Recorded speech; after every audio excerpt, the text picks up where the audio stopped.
In this week's Top Gear, just how good is Ford's new Mondeo? How good is its predecessor as a second-hand buy? And talking of Sierras, off-road in the Sierra Nevada mountains. Greetings and welcome to a new series of Top Gear, which begins with a programme that is largely given over to Ford. Thanks very much. Ford, you see, is as much a part of the way of life in Britain as the royal family, or drizzle, or even fish and chips. If the BBC is your auntie, then Ford is your uncle. So, when Ford launches a new car, it's big news. But when Ford launches a replacement for the Sierra, well, you drop everything. Except your fish and chips, of course. This is the car in question, the new Mondeo. Later in the programme, I'm going to be road testing it, but whether it turns out to be a good car or not is largely academic, because it will sell. It will sell because there are hundreds of dealers, and because Fords are easy to insure, easy to mend, and easy to own. But more than that, it will sell because of its family tree. Michelle Newman starts the ball rolling by looking at its granddad. Or perhaps, Jeremy, great-great-great-granddad. For it was no less than 5 car generations ago, in 1962, that Ford revolutionised the family car market with this. At the time, British family saloons were named after Tweedy university towns. They were oh so respectable in appearance and cost a substantial slice of the average family budget. But Ford changed all that. We're at Cortina, Italy, famed as a winter sports resort, where 19 world champion race and rally drivers are being feted for having accumulated more than 200 wins in 26 countries driving the Ford Cortina, named the International Car of the Year. When the world's finest drivers get together, something exciting is bound to happen. And in this case, it's the discovery of an exciting new sport called auto-bobbing. Here's what the famed bobsled run looks like from the driver's seat of the world-famous Cortina. Championship sleds travel the course at about 50 miles per hour, and the Cortina exceeds that speed while taking some of the turns with only 6 inches of clearance. Former world champion Jim Clark says it's the most exciting sport he's ever tackled. We'll take his word for it. But if you have any doubts, he recommends a Cortina, lots of nerve, and plane tickets to Italy for you and your doctor. By using the Cortina name, Ford gave their new car the aura of ski resorts, glamour and pizzazz. By keeping it simple, they kept the price down to little more than the tiny but technically advanced Mini, and left room for a healthy profit margin to boot. It was a marketing coup that changed the way Britain thought about family cars forever.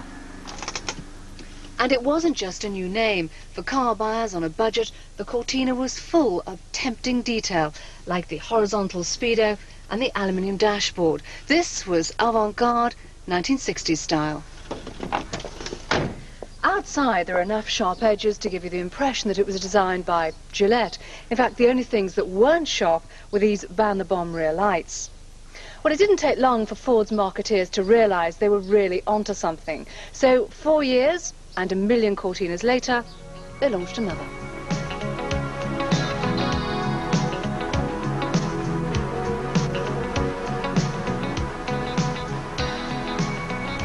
Although rather more sober in appearance, the Mark II Cortina took Ford's business panache a stage further. They realised that one car, they could appeal to everybody. And so they became masters at selling the same basic body in lots of different versions.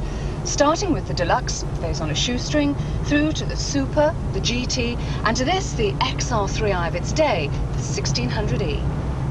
E, of course, was for executive, elevated by these wooden door fillets, matching dashboard, the plethora of gauges, and this leather-encased steering wheel.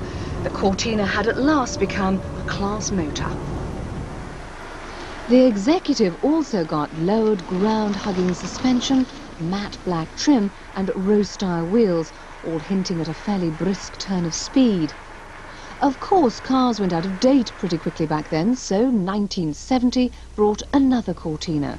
Only this time, Ford got a bit cocky.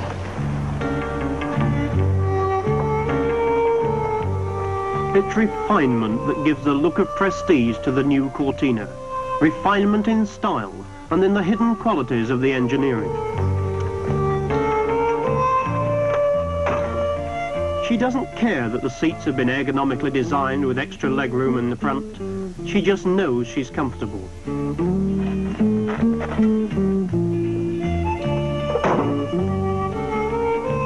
She doesn't care that the wider track and new suspension have been designed to improve the handling and reduce vibration.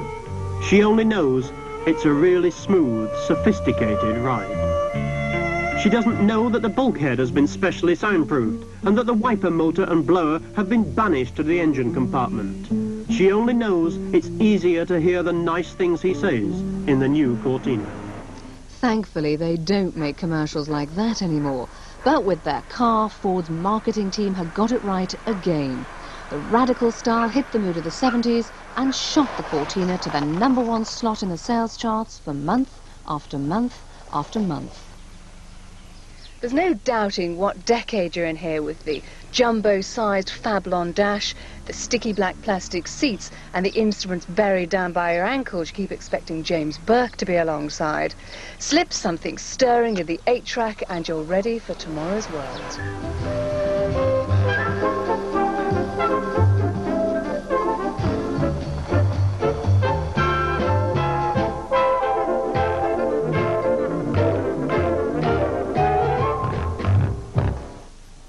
With the Mark IV, Ford were pandering to the fleet market they'd helped to create.